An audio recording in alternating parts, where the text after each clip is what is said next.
Pada hari ini, Kamis 25 Juni 2020, akan dilaksanakan sidang skripsi yang berjudul Kontrol Optimal Karbon Dioksida dan Nutrisi pada Model Pertumbuhan Alga. Dengan saya, Hesti Wijayanti, NIM 166100077.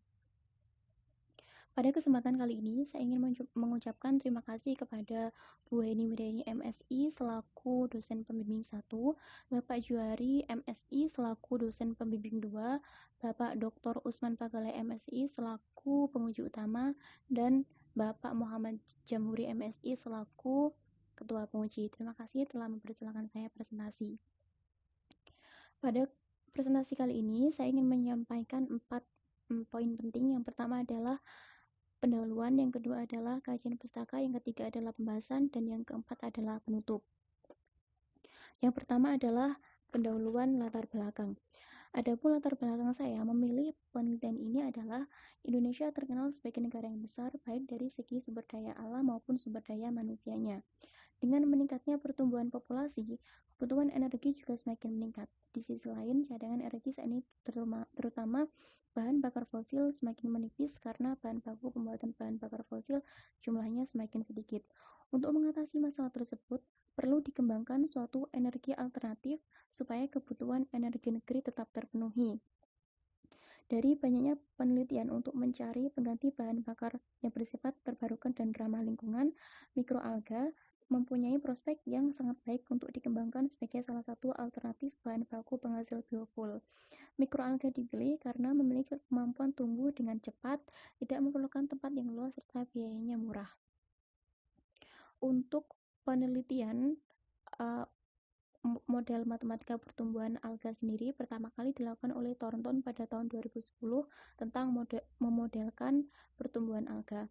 Kemudian pada tahun 2015 dilakukan oleh Hajar dan Mardiah tentang kendali karbon dioksida dan nutrisi pada model pertumbuhan alga. Kemudian pada tahun yang sama dilakukan oleh Najong dan juga Nailul. Terakhir 2017 dilakukan oleh Samsul tentang kendali optimal pada pertumbuhan alga dengan pengenceran nutrisi. Adapun pada penelitian saya ini, saya ingin melanjutkan penelitian dari Hajar dan Mardiah dengan menambahkan satu kontrol lagi, yaitu aliran nutrisi, sehingga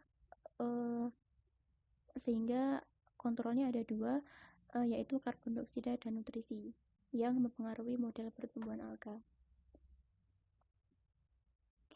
Adapun rumusan masalah penelitian saya yang pertama adalah bagaimana model matematika pertumbuhan alga dengan kontrol. Yang kedua, bagaimana penyelesaian kontrol optimal pertumbuhan alga dengan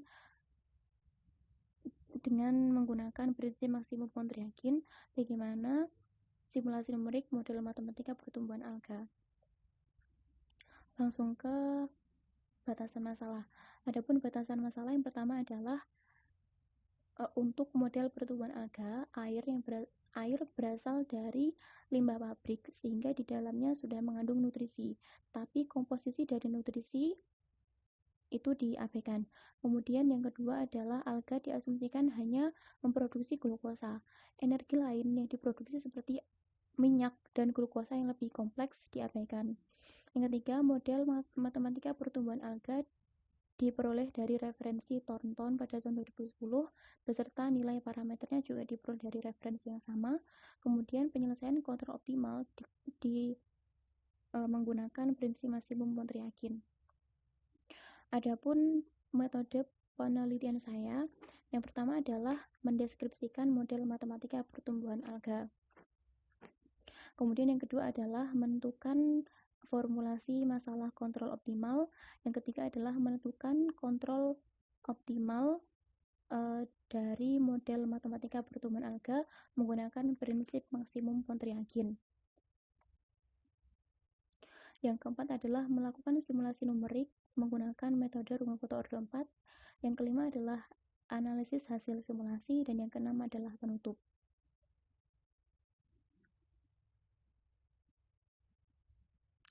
Langsung ke ilustrasi pertumbuhan alga. Jadi pada kolam budidaya alga chlorophyta ini ada dua faktor yang mempengaruhi pertumbuhan alga, yaitu nutrisi dan juga karbon dioksida. Aliran air yang masuk ini yang diasumsikan di dalamnya sudah ada nutrisi U1 membentuk M. M ini nutrisi ya, nutrisi yang dibutuhkan untuk pertumbuhan alga. Kemudian CO2 dipompa dan bergabung dengan air melalui proses fotosintesis menghasilkan glukosa. Kemudian glukosa dan nutrisi bersama-sama membentuk alga. Kemudian alga diasumsikan berkurang dengan adanya panen dan kematian. Kemudian ini sistem persamaannya. Jadi di sini ada 4 persamaan. Dalam sistemnya ada 4 persamaan, yaitu konsentrasi alga atau A, konsentrasi nutrisi M, konsentrasi glukosa S, dan konsentrasi karbon dioksida dengan parameter satuan dan keterangan tertera dalam tabel. Kemudian fungsi objektif. Berdasarkan pendahuluan, berdasarkan latar belakang, tujuan dari U1 dan U2 adalah untuk memaksimumkan produksi alga dan meminimumkan biaya produksi. Sesuai dengan permasalahannya, fungsi objektif dapat dirumuskan sebagai berikut. J U1 U2 sama dengan integral T0 sampai TF AT dikurang setengah DU1 kuadrat T dikurang setengah NU2 kuadrat T dt, di mana U1 dan U2 adalah variabel kontrol, di mana D adalah bobot dari kontrol U1, yaitu aliran nutrisi, aliran karbon dioksida, dan N adalah bobot dari U2 atau kontrol nutrisi. Dan berdasarkan fakta bahwa fungsi tujuan atau fungsi biaya ini bersifat non-linear, maka dipilih persamaannya adalah persamaan kuadrat ya, fungsi kuadrat. Karena tujuannya di sini adalah memaksimumkan pertumbuhan alga. Otomatis kalau kita lihat secara grafik, harus kita pilih suatu persamaan yang ada titik maksimumnya, yaitu persamaan parabola. Dan di sini nilai negatif ini berarti tujuan kita adalah memaksimumkan. Jadi otomatis turunan kedua dari fungsi tujuan ini harus kurang dari 0, karena tujuan kita adalah memaksimumkan fungsi tujuan. Nah, kemudian prinsip maksimum mutlak adalah prinsip yang penting yang digunakan untuk menyelesaikan kontrol optimal, karena prinsip ini menyatakan bahwa kondisi yang diperlukan untuk mendapatkan solusi optimal dari U dengan memaksimumkan fungsi Hamiltonian pada waktu T. Adapun komponen pada prinsip maksimum mutlak yang pertama adalah Hamiltonian, yang kedua adalah fungsi state, fungsi costate, dan kondisi transversal.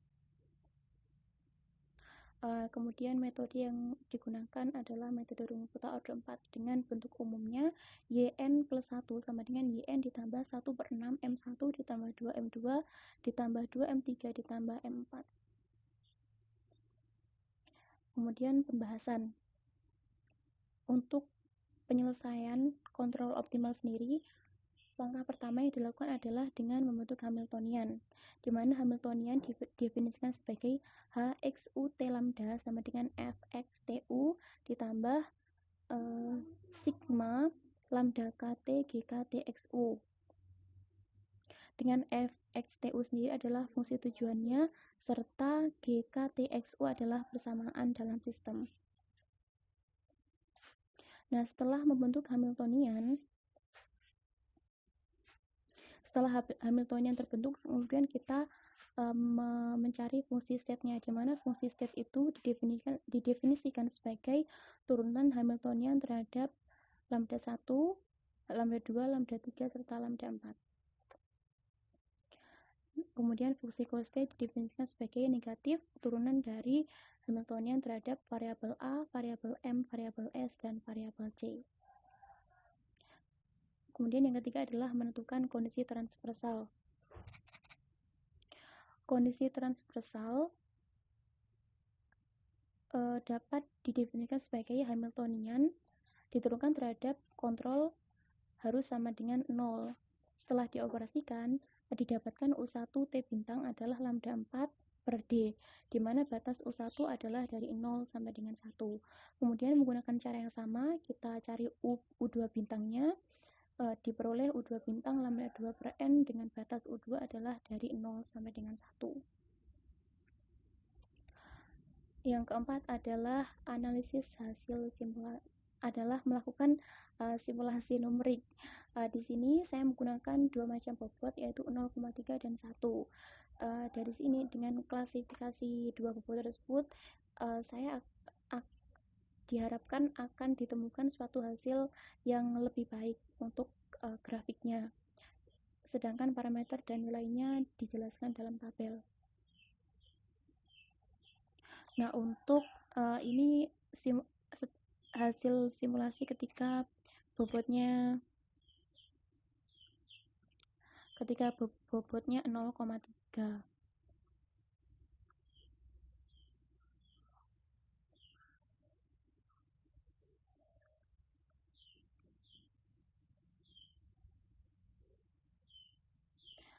Konsentrasi alga tanpa kontrol dan dengan kontrol mengalami perubahan. Tanpa kontrol, kurang dari 1 hari, konsentrasi alga meningkat hingga 3,607 gram. Setelah itu terjadi penurunan pada hari ke-8 hingga 0,221 gram.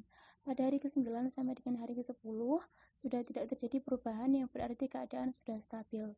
Berbeda ketika setelah diberi kontrol, konsentrasi alga mulai meningkat hingga 7,862 pada hari kedua. Setelah itu turun, naik, kemudian turun lagi pada hari ke-10 dan berhenti di titik 5,221 gram.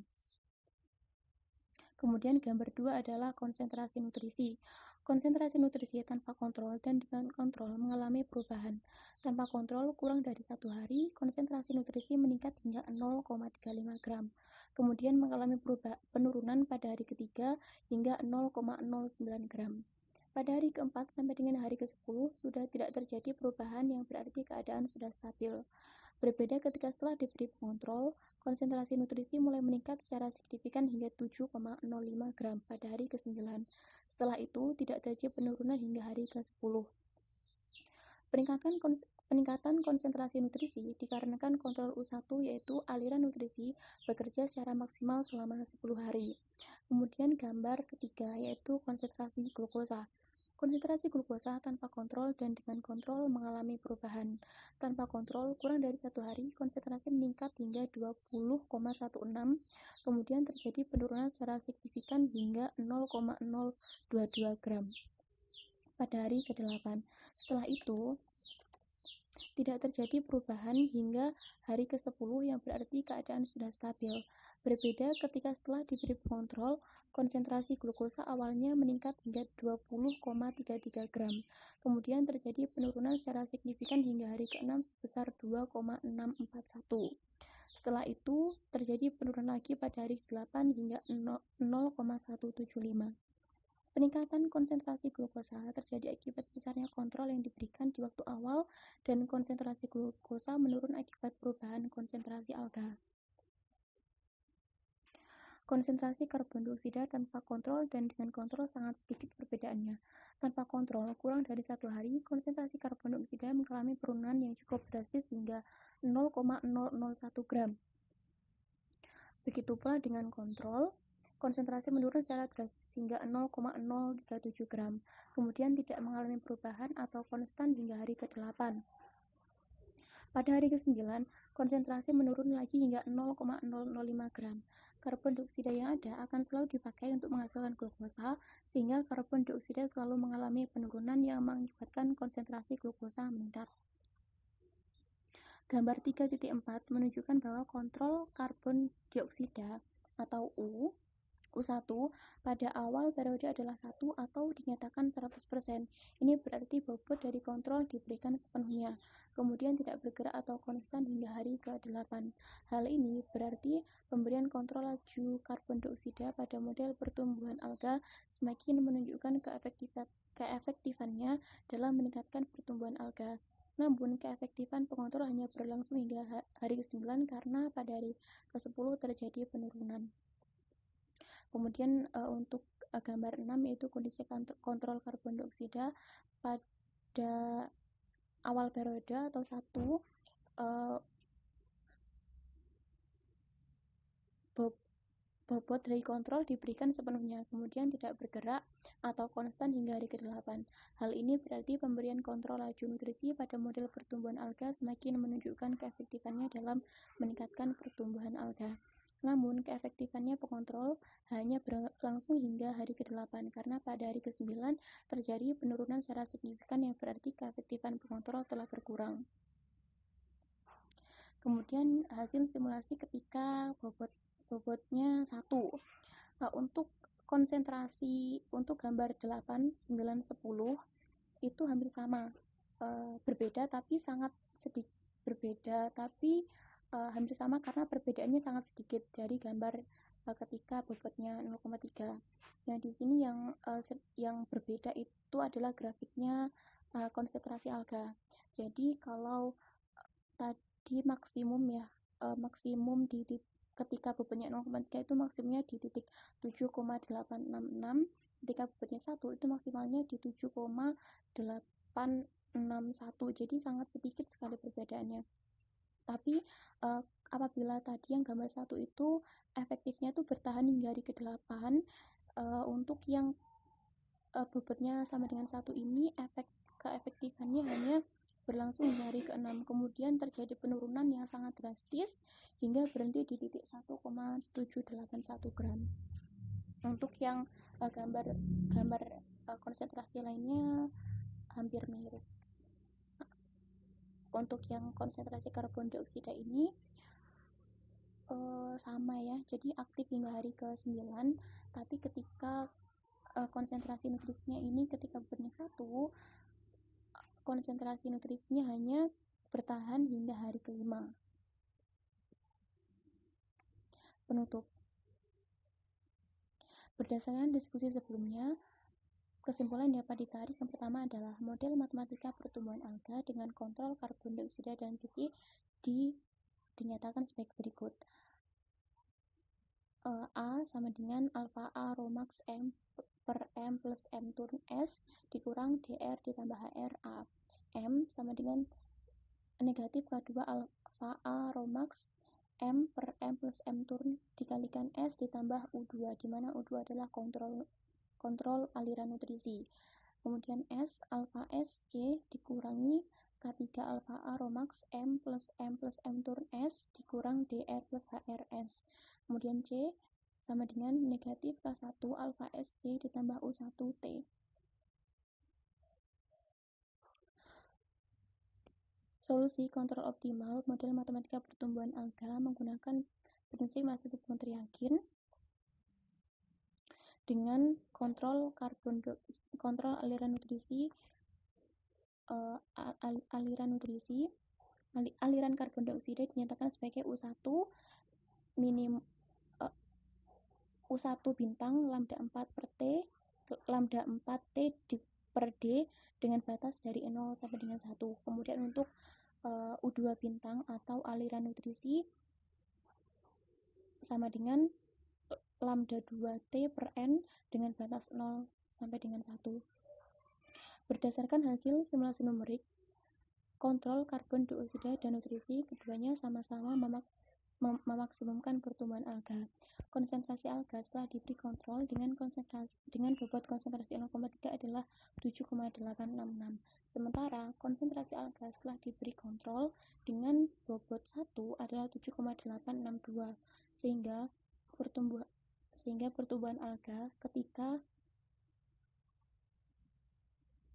sehingga alga diproduksi ketika bobotnya itu 0,3 itu lebih besar 9% dibandingkan ketika bobotnya 1, sehingga alga itu dapat tumbuh dengan maksimum dengan biaya yang minimum. Sekian presentasi dari saya. Terima kasih atas perhatiannya. Wassalamualaikum warahmatullahi wabarakatuh.